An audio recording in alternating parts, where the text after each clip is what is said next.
Ladies and gentlemen, this is Joji Movie So Awesome. I'm Joe. I'm One Jin. We're going to talk about House of the Dragon Season 1, Episode 4 today. You know, this episode was fascinating.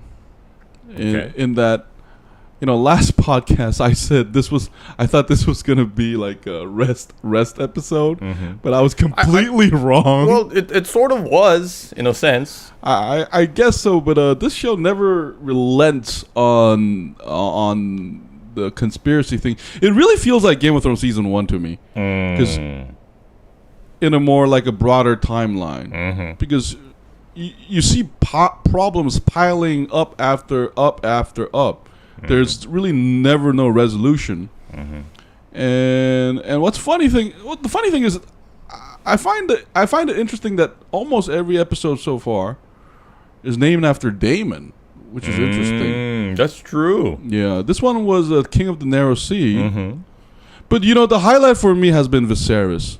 You know, the most patient king ever loses his patience, and a lot of, again, this episode makes my feelings towards characters more complicated again. I really respect Alicent. Like, she was the clear, mature one over Rhaenyra. She's really becoming queenly, I feel. Showing some... Because remember, we had that time jump last episode. So ever since she became queen, we really didn't have much idea how she has changed. But through this episode, we see that her issue with well, you can clearly see that she's still somewhat nervous, and you can see that she's under tremendous stress still in this episode. And again, like you said, we see that she has matured. Yeah, but at least she doesn't do the finger thing anymore, though. She kind of was. Remember when she was making love with the king in the middle of the night? Remember, she was like the camera gave us focus on her fingers. You know, she was clearly not very happy. She was not enjoying it, obviously, and you can tell that she was under stress. But yeah, okay, I missed that. But I think this is a clear sign of where Alicent is like heading, though. She's a kettle. Like she's like, she has. I think it's gonna explode. Because I think what's gonna happen is she's still a girl in some sense, but her womanhood turning is this relationship with her friend Rhaenyra, where they make up sort of in this episode, right? But that's just setting up for another big a tragedy, probably. Yeah, a rift. Because the spoilers ahead, by the way. Spoilers. I forgot to mention, yes. Full spoiler. But we did have that up on our title. Spoilers! Okay. Yeah. Exclamation mark. Yeah. Because, like, her and Rhaenyra's relationship is two powerful and powerless women stuck in a situation where they're forced to fight. I think that's what's happening here. Because there was a little toxic masculinity scene where Alicent was being polite and says, "Daemon, do you want to see the tapestries?" And Viserys like, "You don't give a fuck about that shit." Did she just ask us that? Yeah. That little humiliation. I kind of fell for Alicent there. Like, she was just being polite. Yeah, she was just being nice. Yeah, and you had to make fun of her. And she. And what's interesting is she also sides with Rhaenyra. But I wonder what her reaction will be like in the following episode, because her kindness to Rhaenyra kind of causes her dad to lose his job. That was what was interesting. Yeah, that's true. This episode should be called Chain Reaction. And I'm glad that the title mentions Daemon, because it's kind of Daemon's fault. But, that's one thing I liked about this episode, though, because Daemon basically gave Rhaenyra this how to be a Targaryen crash course. It's like, you gotta take what you want. You're a Targaryen. Well, you gotta take what you want.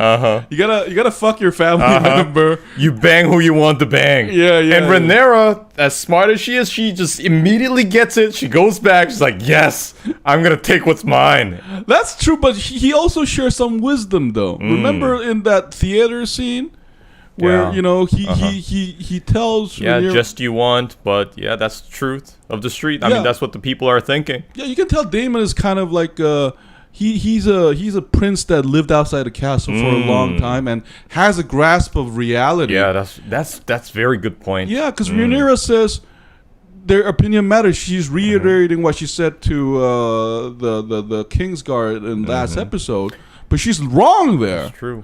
And we must also remember that this is what brought Tyrion a lot of wisdom in Game of Thrones, because remember, he had a Yeah. very close grasp The Varys tour. to reality, unlike Joffrey and Cersei and all the rest. It also shows the prejudice she's going to face, though, just because she's a woman. And the theater was interesting because they were making fun of her, but they were also fully aware that Aegon's claim right now is thanks to his little, PPP. And that was funny. But, two interesting developments of characters here. One is the White Worm. We assume that that's what Mysaria is being called by the Hand of the King, because she's the one that sends the boy to rat out Daemon. So that's interesting. Like, she's a little bit of Littlefinger, maybe, but a much more sympathetic one, perhaps. Yeah. So we can kind of tell that she will be sticking around for a while in this show, and I see, just like you said, I see a lot of resemblance to Littlefinger or Varys, though, because okay, you know how Varys does small evils for the greater good. Because remember, he doesn't save Ned Stark at all. He doesn't waste his political voice to save him at all, too. Here, maybe her telling, on Daemon might be like her thinking Daemon should not be around. Yeah, and we can tell that she is somewhat extraordinary for not being complacent. And we get a glimpse of maybe ambition. Yeah, so it's an interesting development. And she's a very realistic person, too. When Daemon says a common whore, she says not so common. And, that's another powerful woman. Rightfully so, perhaps. She also reminded me a little bit of that Red Witch in Game of Thrones. Ah, yes. Yeah, Lady... What was her name? Lady... Melisandre. Oh, Melisandre. That's right. Yeah. Because she was also sold as a slave. And that was interesting, too. But my happiest scene was the Hand of the King. I've been waiting for this kind of scene where we get to see the emotional side of him a little.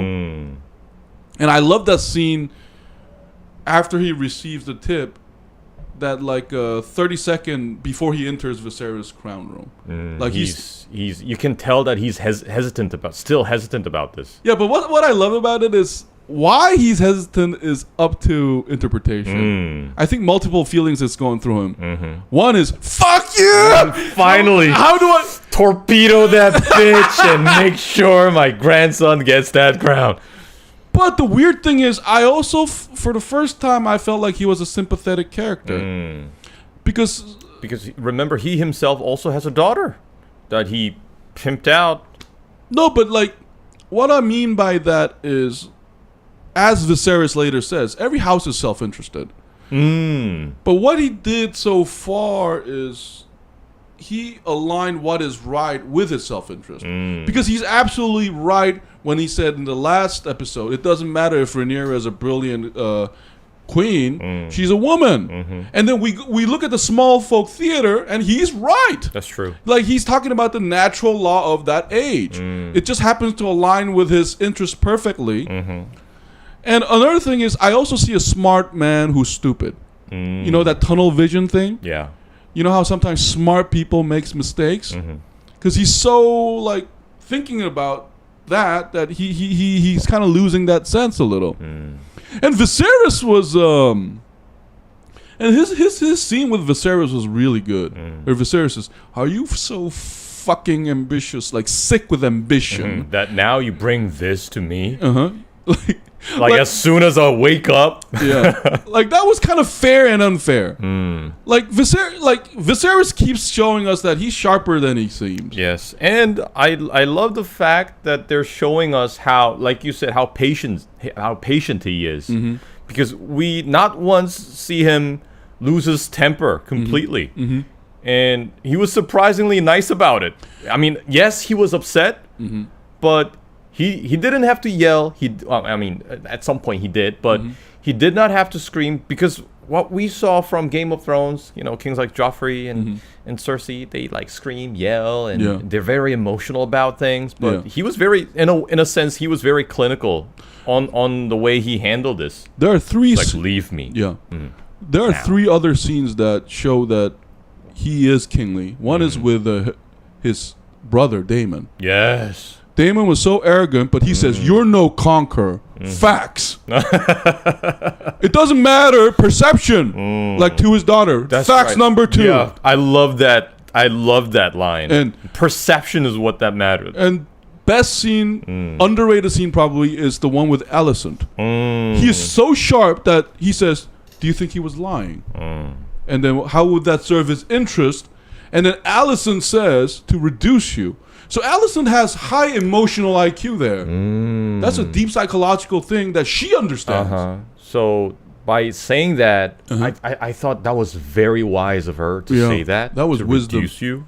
She's like, basically, it's practically saying that you're better than this. Yeah. Plus, she knows Daemon as a human being. Because Viserys being a king means you have to be really, really logical and calculating. So he misses that because he's in this political mode. Like, what does he gain from this? Like, to accept that, but she says it's just to insult you. And Viserys is such a king that he's like, all right, I listen to that. But my daughter is still getting that abortion medicine just in case. You know, because that's because like that also shows his political like prowess, because it doesn't matter if you're not pregnant or not. It's just better to be safe than sorry. That's right. That's just political reality. I'm not taking that risk. Yeah. So I mean, Viserys is definitely kingly here. Not, and Daemon, like I felt so bad for Daemon, and like not bad, I guess. Like that's I mixed feelings, because I thought you are the weakest man in the world. Because what kind of brother, you just get a standing ovation from the whole court and then fuck it up and the same 24 hours later. And 24 hours you're banished? Like, dude, my man, I know you're a tough warrior. I know you risk your life and all, but that's a different kind of weakness, or let's say disease, man. Because you get the sense that Daemon just can't control himself. He manages to fuck it up. And you know, like, because another thing why I know that's some kind of psychology, because this is the second time we see that he can't get it up. He can't get it up. Remember in the first episode, I think, he couldn't get it up. Yeah.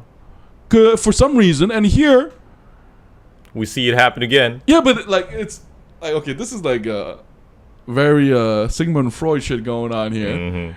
But it's up to interpretation, I think, why he couldn't get it up, because he could get it up like in the early stages, but suddenly he couldn't get it up. And what's so fascinating about the show is I think that's also up for interpretation. Yeah. And when I saw Daemon fuck everything up again this time, you know what I thought of? What about it? Well, you know whom I thought of? What? Saul Goodman.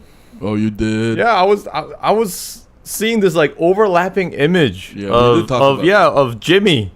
It's like he just can't help it. I interpret it this way. This is just my opinion. Just like he would almost challenge a throne but never kill his brother, here he will almost fuck her but can't cross that line. I think that's how I interpret it. I could be wrong.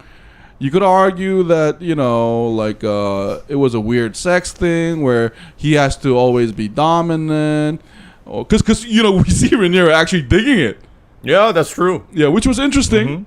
Which was very interesting. And I was thinking, okay, she's a Targaryen after all. She's being awakened. Yeah. So that was interesting. That's how I interpreted it. I felt like Daemon may be a bad boy, but he's never gonna cross that ultimate line of, he may say fuck you to his brother, but he will never stab him in the back. Because you have to remember, this is a medieval time thing. Brothers kill each other all the time in this like time period, quote quote. But Daemon, you could tell that he's never gonna actually do that. It's everything is a fuck you, but never pull the trigger. Like everything until then, and I don't know, but maybe he will eventually fuck her later. Like I mean, and well, remember that Daemon, after being summoned in front of the king, he just blatantly asks his brother, give her to me, wed her, so to me, so that we can build this, make this house great again. No, but you could tell, and here's another thing that's interesting. Daemon keeps mentioning Aegon. Like, you can tell that's what he aspires to be, a conqueror.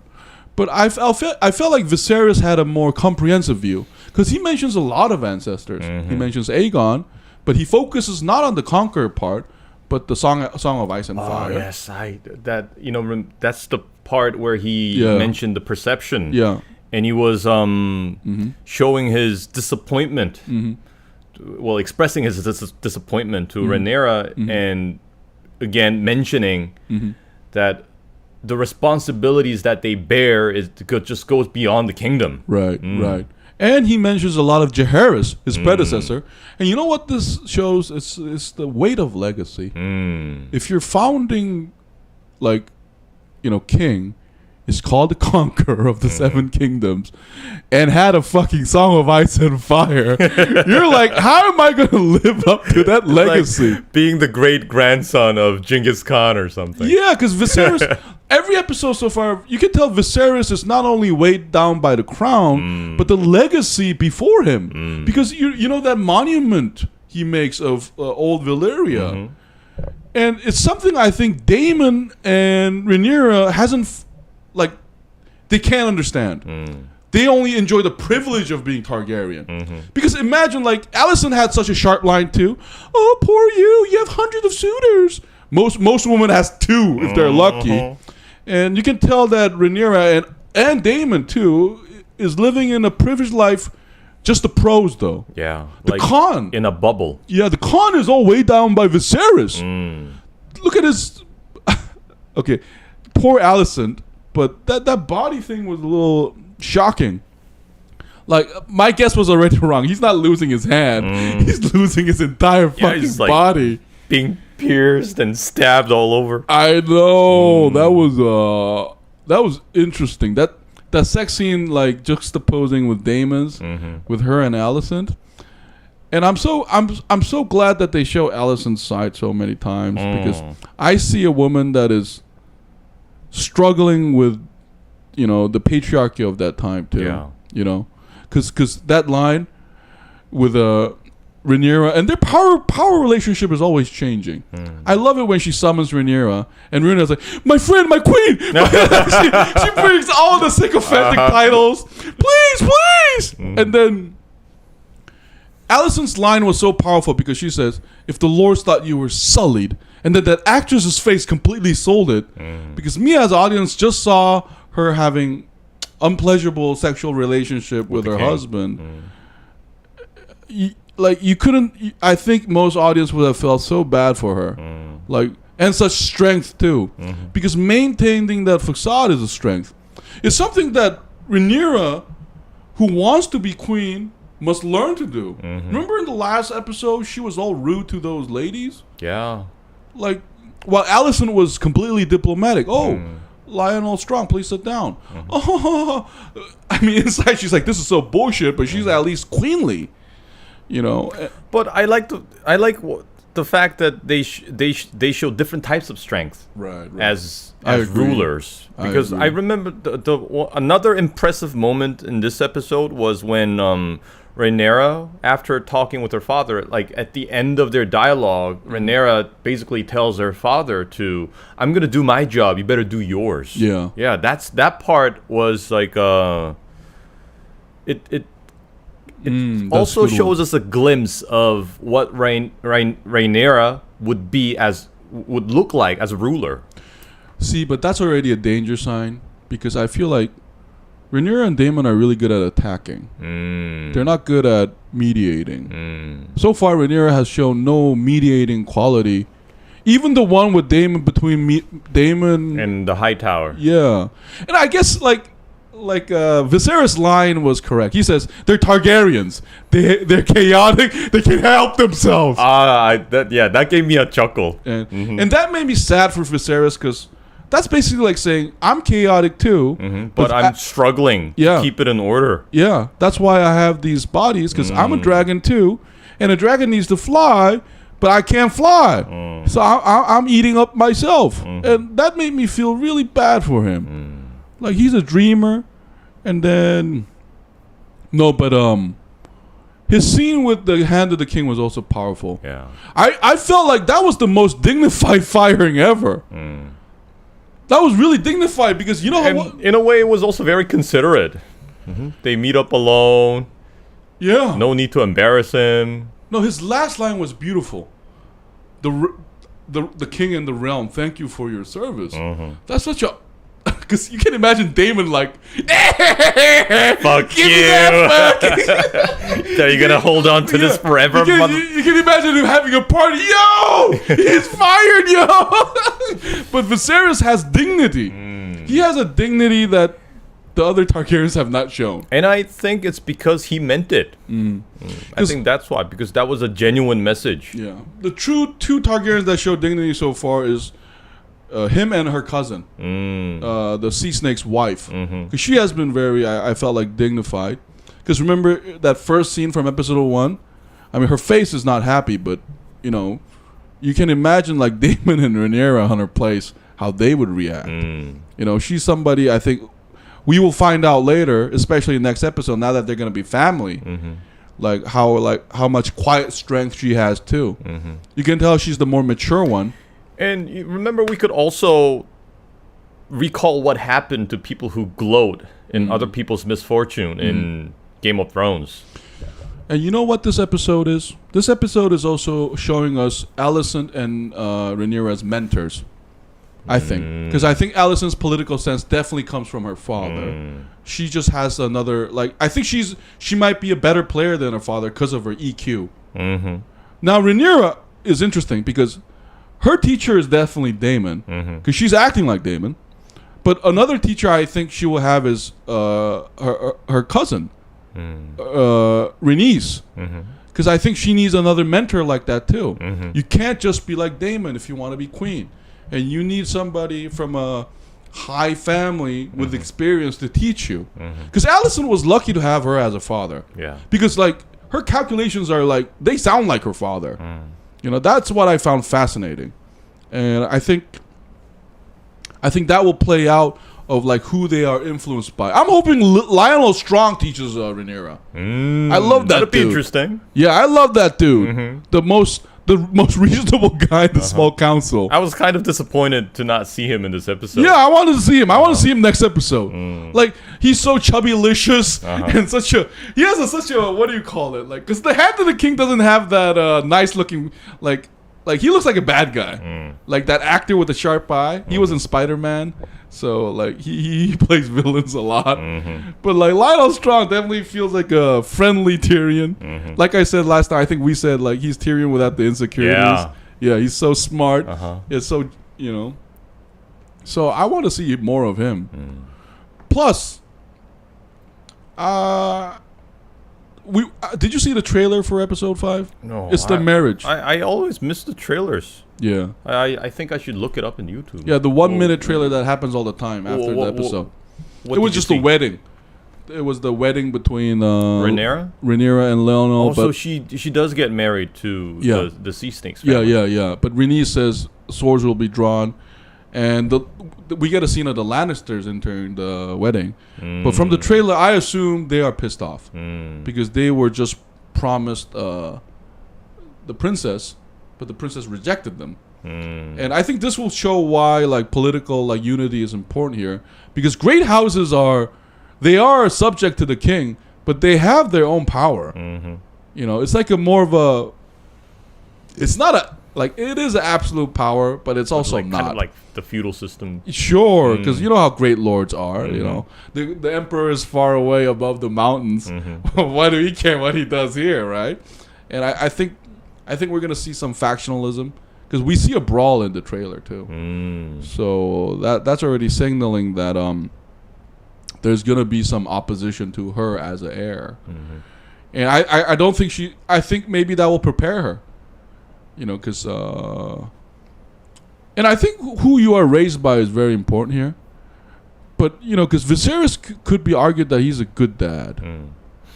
And it's also another reason why I just keep thinking that he's gonna die prematurely. He's not gonna finish his term as king. He is already dying in a sense, from those wounds. Maybe he will die in episode 6 or 7. So, like you said, what you said about Alicent being a boiling kettle. Yeah. I think all these 4 episodes, they're slowly boiling all the conflicts that are about to unleash once the king dies. And Alicent, I think, like Viserys, might be. She will have a leadership position, but someone who doesn't choose to be a leader, perhaps, because the situation will escalate itself. Because the lords are already voicing their opposition. Yeah, and and when they need a figurehead, who's better than the widow of a king? And plus, but remember, she has a son. But I do think Viserys needs to live long because Aegon needs to grow up. If he dies right now, if I'm Rhaenyra and Daemon's gonna kill that baby. He's just gonna kill him. But that's future a story heir. we see many times throughout history. When king dies, leaves his young son, but somebody else had already been appointed heir, and then things get complicated. You know what history shows us? Siblings who came from the same mother rarely fight each other. But from different mothers, then they're considered really a fair target, so to speak. But, Viserys has a lot of solutions too, because he could have said Rhaenyra will be queen, but after her Aegon will be like heir. But then again, that could cause Aegon to try to murder her half sister, I guess. So and that's what that kind of shows me the sadness of being a king. You have all these grand heir and plan, but once you die, no one gives a fuck. I think that's gonna be another tragedy here, because I think it's gonna be. I don't know how he's gonna die. Probably, I'm thinking natural death by disease, or he might be poisoned. Who knows? Yeah.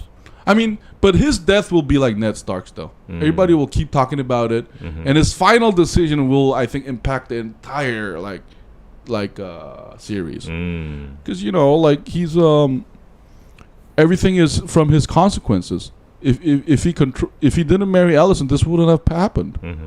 But see, this show is really good because we understand why he needed to, though. Because if he doesn't make any more Targaryens, Rhaenyra is the only heir. And Daemon needs to make babies. But then again, they could just bring back Rhaenyra's daughter and rename him Targaryen. That happens a lot in history too.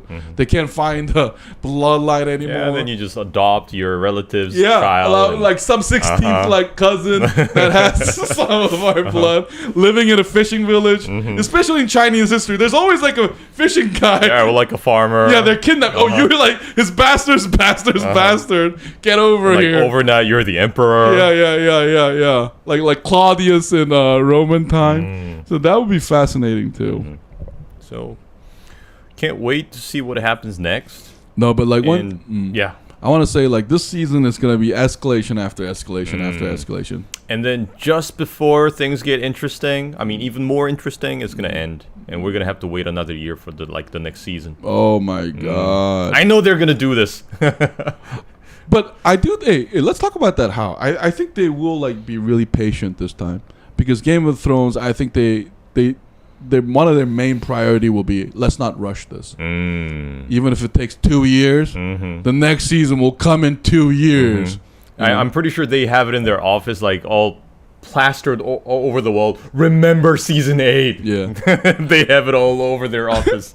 And you know why this is important? Because I bet they have so many Game of Thrones universe shows prepared, and they're looking at Marvel and they're like, yeah, we're not going to do that. This one must be spectacular, so that we can have more shows. Aegon the Conqueror, and then which is the week? Valeria. Yeah, we keep hearing Nymeria You know, that Dorian queen, Nymeria with the 1,000 ships, who ran away from the Valyrian dragon lords. Because that's the woman queen that Aya was talking about. Like, and if I remember correct, she named her dire wolf Nymeria. Yeah. Nymeria is interesting because I read parts of the book where the Dornish are very equal with women because their founder is the woman. So like that's interesting, and that's an interesting show. Who are they? The Sand Snakes, were they? Sand Snakes weren't they Dornish? They're Dornish, and they're the bastard of the Viper. But they have bastards also have like more rights in Dorne than the rest of the kingdom. They have a very unique culture. Yeah. Because and the reason why Nymeria is like every woman in this universe loves her. Like, cause she's like the ultimate badass woman, I guess. Because she came here and then became queen, and that's interesting. And I think to further unfold those stories, they need a lot of detail. Just like this show has, well, it's in a way based on all the details from Game of Thrones. So I'm pretty sure they're gonna put a lot of detail, and they're gonna be very attentive. With the script writing. I mean, I love that. I think we talked about this. We wanted more history of the universe because Game of Thrones used to do that until like season 4 or 5. They kept mentioning like old history. But ever since the dragons got older, I think they just kind of got lazy, or maybe there are other reasons. But the script writing just wasn't as tight as it used to be. It became Full Metal, but here it's some metal with a lot of script. And I hope they do that because I really want to learn more about this universe. I want to learn more about the freehold of Valyria. And also the old Valyria. Yeah. That's what the old Valyria is called. Oh, okay. Yeah. It's like a federation, if I'm correct. Like of great houses. And give more detail on what happened to their civilization and all the advanced technology that they used to have. Yeah, Wonjin, you know what I really want to see now? I want to see some magic. I really do. That would be interesting. Because remember, we had Lady Melisandre, who actually used magic to assassinate Renly. And we also remember not just magic, but also that Thoros of Myr reviving over and over. And also the place where Arya gets trained to be an assassin. Oh, the Faceless Men. Yeah, the Faceless Men and stuff. Yeah, there was a lot of intriguing stuff in Game of Thrones. Yeah, I agree. And then that's why the Crab Feeder was kind of disappointing, because I did want to learn more about the Essos and their weird shit. Because remember, in Game of Thrones, season 1 or 2, they have the House of the Undying too. And remember, that's when dragons were all dead and magic was considered dying. Here in season 1, I know this is a political intrigue drama right now, but I do want to see some magic though. Yeah, like some kind of weird ass magic. Because Game of Thrones magic is always unpleasant. There's there's always a sacrifice. Yeah, and it's very disturbing. Yeah, because Melisandre keeps saying "blood of the king," blood, and then we're introduced to her with a burning at the stake. That's the cherry on top. Burn your own daughter at the stake. That was it. It's like everybody was like, okay, that's it, and like fuck this shit. And that's what happened with the soldiers as well. It's like fuck this shit, and they just desert. Since this has so many dragons, I really want to see some like filthy magic. Because when the fight gets dirty, what made me sad about the Faceless Men was I thought they would be used more in like real political drama though. You know, because in real life, like the assassin clan, like allegedly were hired by a lot of European lords to assassinate each other. That was basically like the ancient Mission Impossible, the face thing and ancient Hitman 47, ancient assassins. So like I'm really hoping, and you know, since they have abortion medicine, I think there should be more medicine like that, and maybe we get to see some pyromancers too. I want to see more about like. Because remember, the king mentioned pyromancers. Yeah, the last of the Valyrian pyromancers. He says. So we assume that, you know, if they're still if they're still active, they're diluted a lot. But I don't know. Like I really do. I would love to see some kind of like special move. Yeah. Especially, you know who I think Damon is perfect for that. Because he's perfect for that like dirty magic shit. Oh, okay. I think the perfect way of making him get involved with that magic stuff is for him to have a huge fall. Yeah. Just like the classic hero's journey. Mm-hmm. He's gonna be I don't know, defeated, or he will lose all his power, but then he meets magic, just like Stannis Baratheon.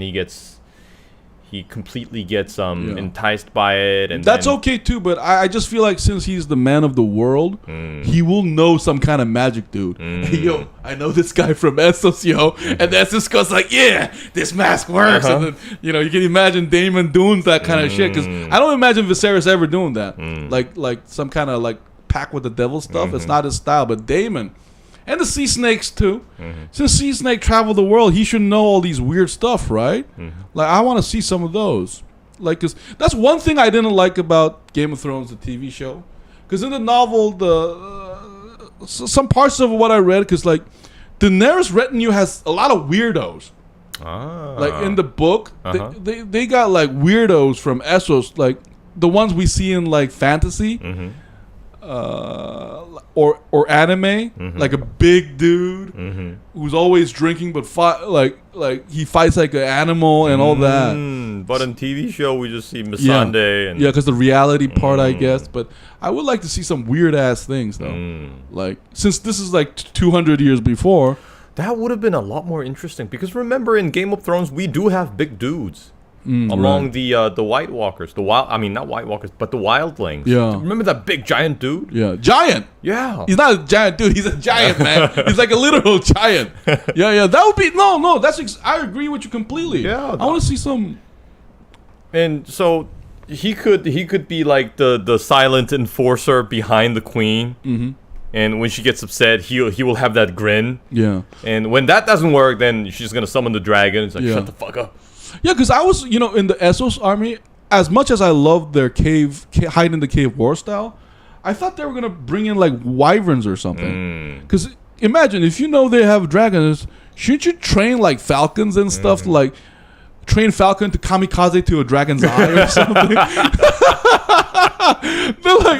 Or like you said, they have some sort of magic to control these birds. Yeah, just like what we see in Resident Evil 3 or something. Like those crows, the ravens. Yo, that's actually, they do the kamikaze attack. No, but that happens in Game of Thrones. Remember the wildlings have those like a spirit skin guys. Oh yeah, that's right. They can get into wolves and crows and stuff. So I really thought, like when the dragons were fighting a Creed Feeder, there would be some weird, like either they have a scorpion-like weapon, because that's 200 after the fact. If Qyburn can come up with it, like I'm sure these people who see dragons, somebody's got to be smart enough to come up with the countermeasure. Yeah, exactly.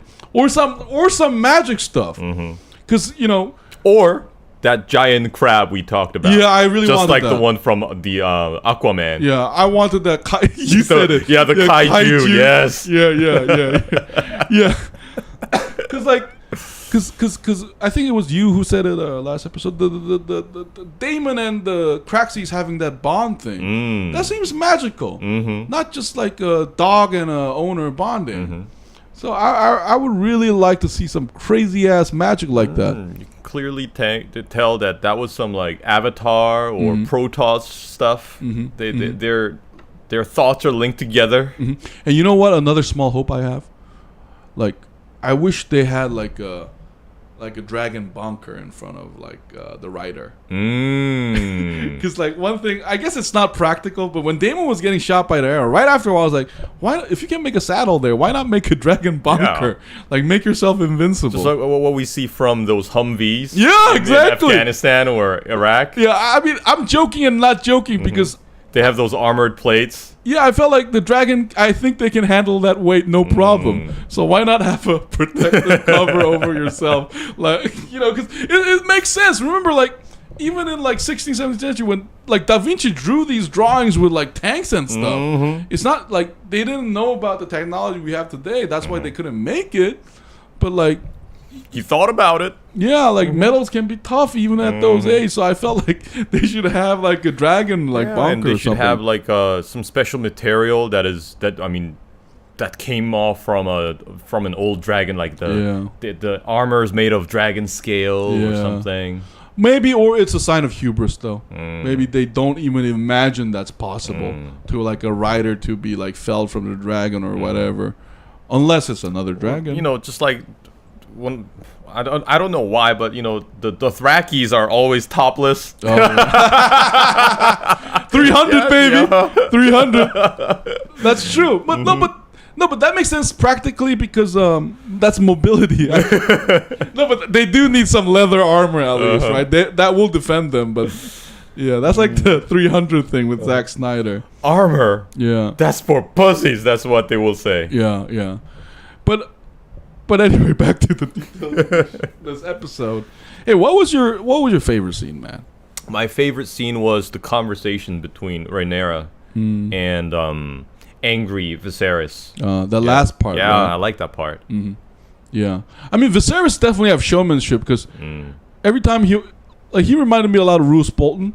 Because Roose Bolton would say something amazing to Ramsay before ordering him around. I knew you were my son. Now go fucking kill the villagers. Like go kill the Sans army. Like he would like hype you up, and then so Viserys like you are a legacy of 1,000 generation. Now do as I say and marry that guy. You know, so like he's. But I think Roose Bolton was a little different because before he hypes Ramsay up. Ramsay needs to be treated like shit for a long time.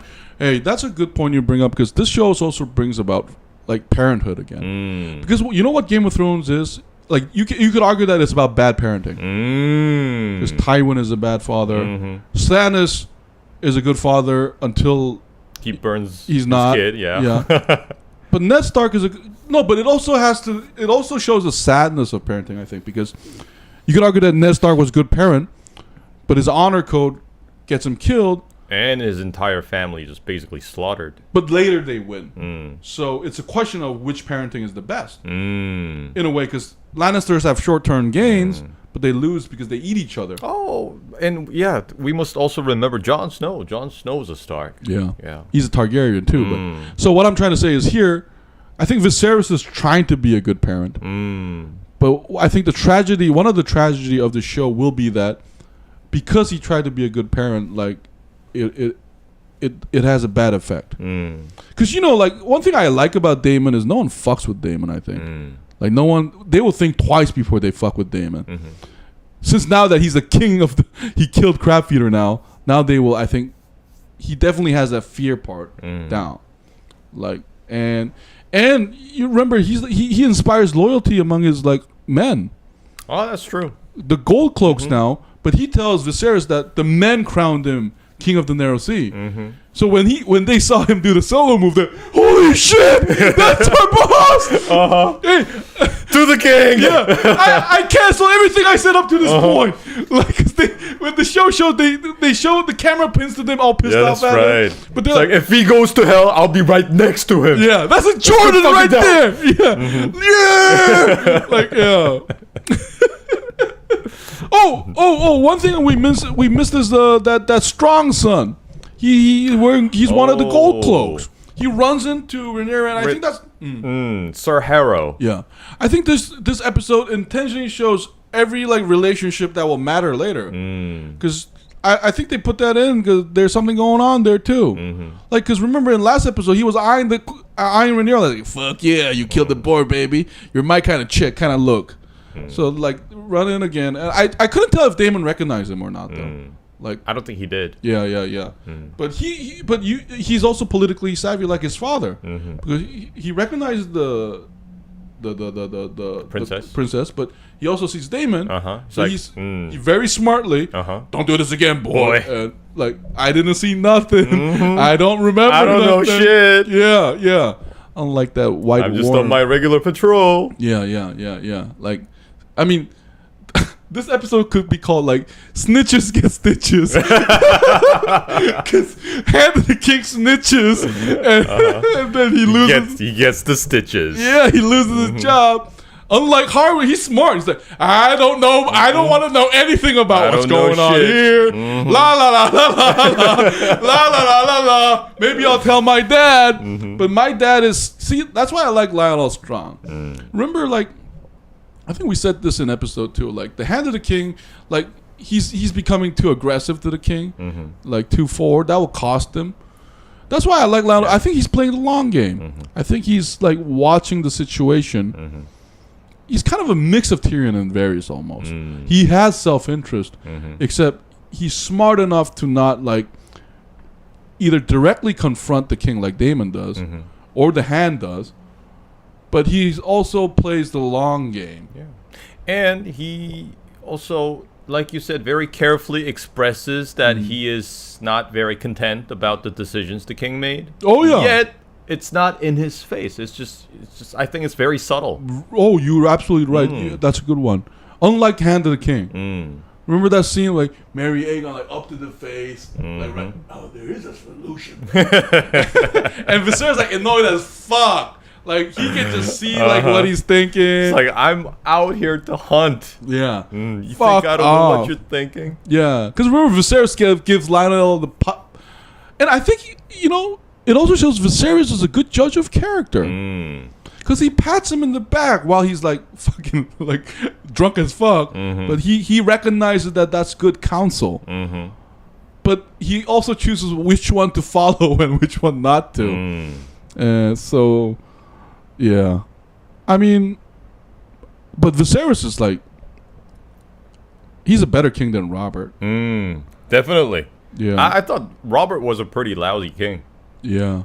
I mean, Robert has been honest, though. Well, it's kind of unfair because I think Game of Thrones did not give as many dimensions to Robert as we're seeing from Viserys. Oh, you're right. We do hear he's a great warrior, but we don't get those scenes. We only see him slap Cersei and be but I guess it's kind of hinted at, though. And get drunk. Yeah. Because his friendship with Ned Stark was, I think, it was showing his multi-sided character. He's a womanizer. He hits his wife. But he can also be a great loyal friend. He has a hot temper, but he listens. But not as kingly as Viserys, though. So hopefully, like we talked about, maybe we'll get like a spin-off of the times when Ned Stark and Robert were young and when they were in the middle of the rebellion. Maybe we'll get a mini-series based on that. Yeah. And it also, like, this show also shows, like, it's hard to be a Targaryen. Anybody can be poor, but being rich is difficult, right? I think that's another lesson in the show. Oh, I almost forgot. I felt bad for that Corlys guy now. That Kingsguard. Oh, we forgot to mention Yeah. I wonder what's going to happen to him. Because I have this feeling that he's going to end up dead. Really? Yeah. No, but I felt like this episode showed that it was, like, quietly over with. But what I was talking about was, I felt like he didn't want to have sex with the princess. Like, that's the vibe I got. And then, I mean, once you're in it, you're in it. But, like, I kind of felt bad for him now. Because Rhaenyra, who just got rejected by Daemon, instead of sleeping it off, decides to... like, I need to fuck! Yeah. That's what happens. All she needed was, like, a cigarette in the end. And remember in episode 2... she said, like, this shows the similarity between Viserys and her. Because remember in episode 2, she said that she's choosing him because of his war experience. Turns out it's bullshit. You know what I mean? Because Hand of the King was right. Hand of the King may be, like, a very arrogant person, perhaps, to perceived as. But he's right when he's right. So, like, I was thinking, like, how dare you judge your father? Like, you just fucked a Kingsguard, who's basically like a monk warrior. Yeah. A monk warrior. And now I think we're getting this feeling that he's going to be like a booty call for Rhaenyra. Maybe. Or she'll be pregnant with this kid. And complicate things. Yeah, if she marries Laenor Velaryon fast enough, she can have a kid right now, and they'll never know who the father is, right? And I felt bad for the Kingsguard because I'm starting to get the sense that.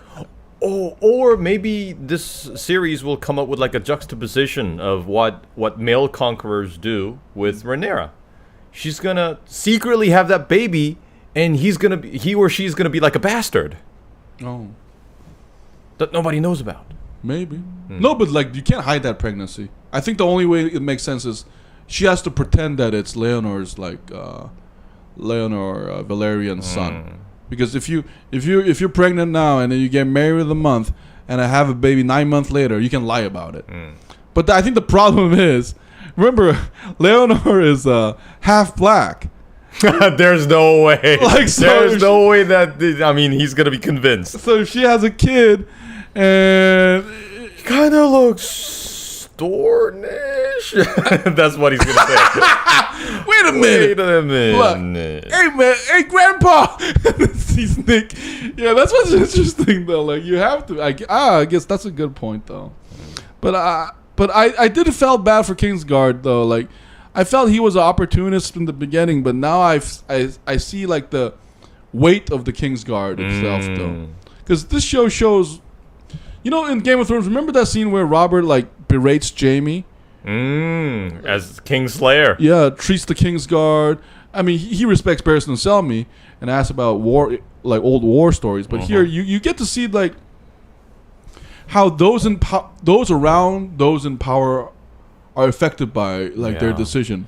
And that also reminds me of what Sir Criston was. Yeah, Criston. Sir Criston said to Rhaenyra. Yeah.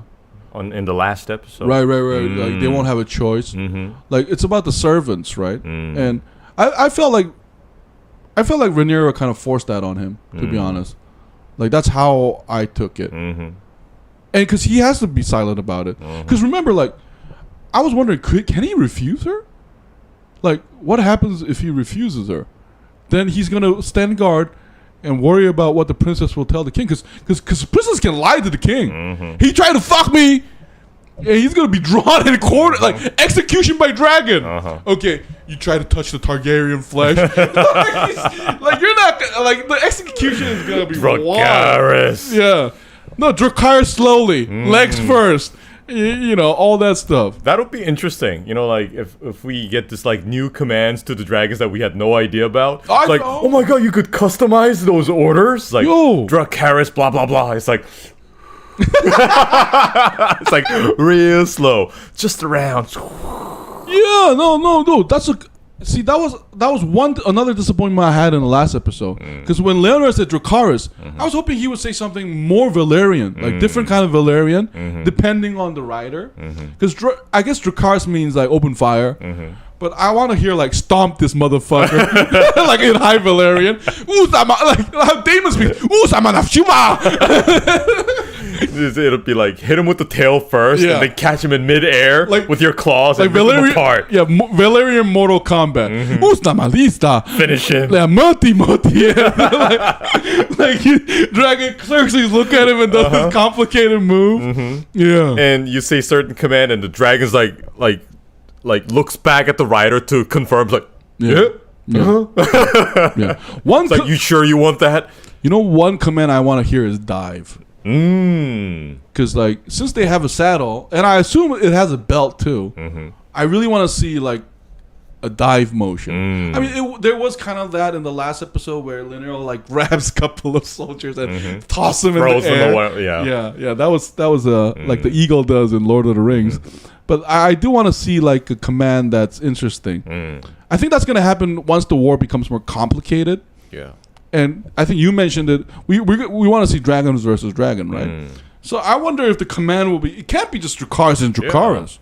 Yeah. Dracarys, like two helicopters. Yeah. It can't be that. It has to be. Dive left. Or, you know, like those like football languages. Yeah. It's like blue pin 42. Darling Pinky 71. Yeah. It's like the dragon's like, we trained this forever. Yeah.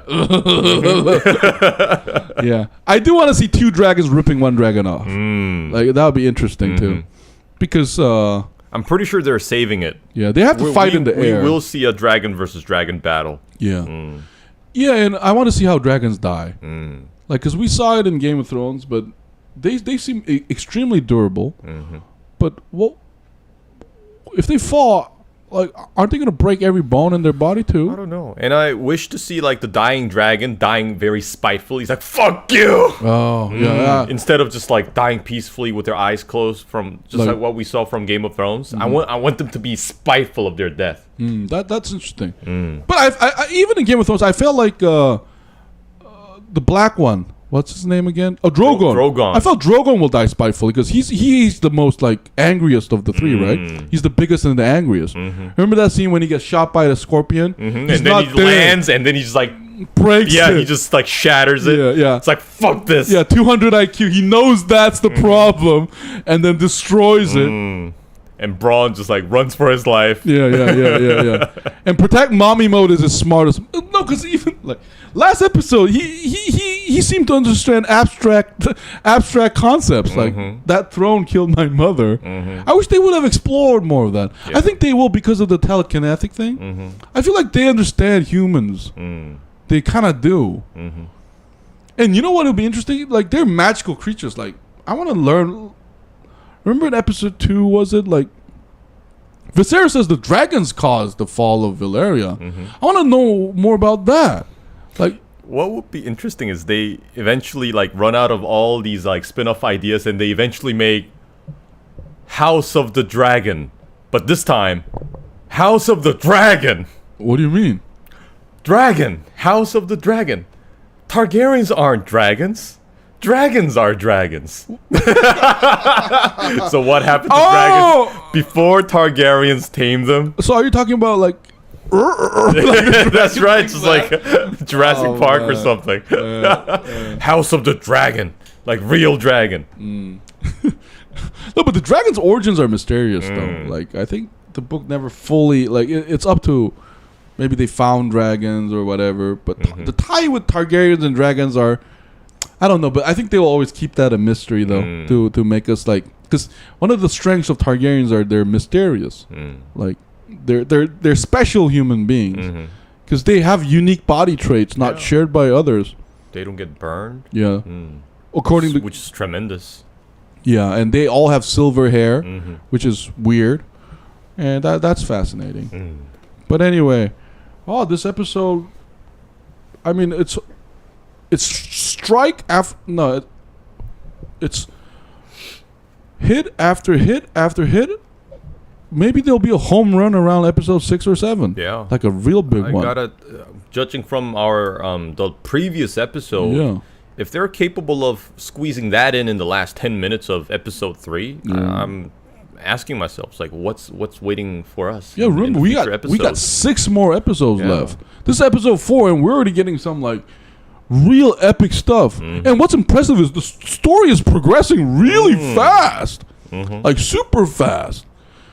Like, okay, I was gonna make a joke, but I'll do it later. I wish The Hobbit was like this, but but anyway, like, but it's really impressive what they're doing. It's really impressive. Anyway, that was our take on the episode. Give us your thoughts. Yeah, give her your. Please leave comments. Please leave a comment. If and plus, if you know more about the lore, please explain it to us in the reply. We'd like to see that. And thank you so much. We'll be back next week with episode 5. This has been Jojen Movie So Awesome. I'm Joe. I'm Wonjin. We'll see you next time. Bye bye.